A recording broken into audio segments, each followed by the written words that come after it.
तनिको टूटी ना विश्वास बड़ू तू हमरा जिंदगी के बारो अनमोल उपहार। आतना त जिंदगी से भी बाना मोहब्बत जितना करीले तोहसे प्यार ए बहिना। अतना तो जिंदगी से भी बाना मोहब्बत जितना करेला तुझसे प्यार ए भैया। अतना तो जिंदगी से भी बाना मोहब्बत जितना करीले तुझसे प्यार।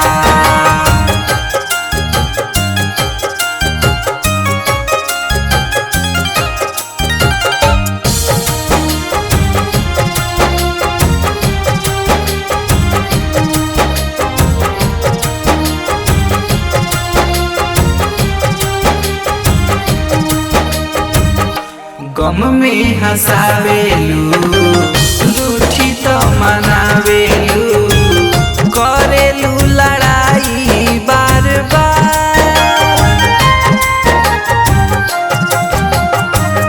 बुझी हो न भैया के रेशम के तार तू बहिना के हो तहरा प्यार। चेहरा खिल जाला चंदन जब करेलू लीला। अतना त जिंदगी से भी बाना मोहब्बत जितना करीले तोहसे प्यार ए बहिना।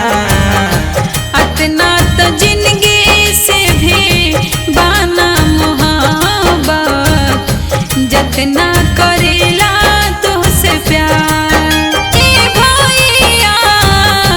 अतना त जिंदगी से भी बाना मोहब्बत जितना करीले तोहसे प्यार।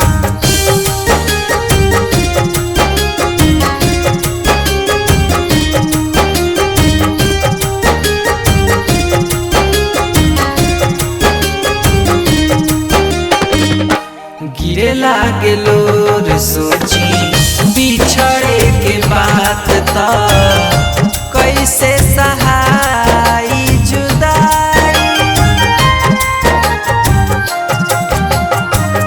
रख तू बचा के लो तब तू गिरई हा जब होखी हमारो विदाई। अपू नीतेश करिहे तुहके जिंदगी बदला। अतना त जिंदगी से भी बाना मोहब्बत जितना करीले तोहसे प्यार ए बुचिया। अतना तो जिंदगी से भी बाना मोहब्बत जितना करेला तुझसे प्यार ए भैया। अतना त जिंदगी से भी बाना मोहब्बत जितना करी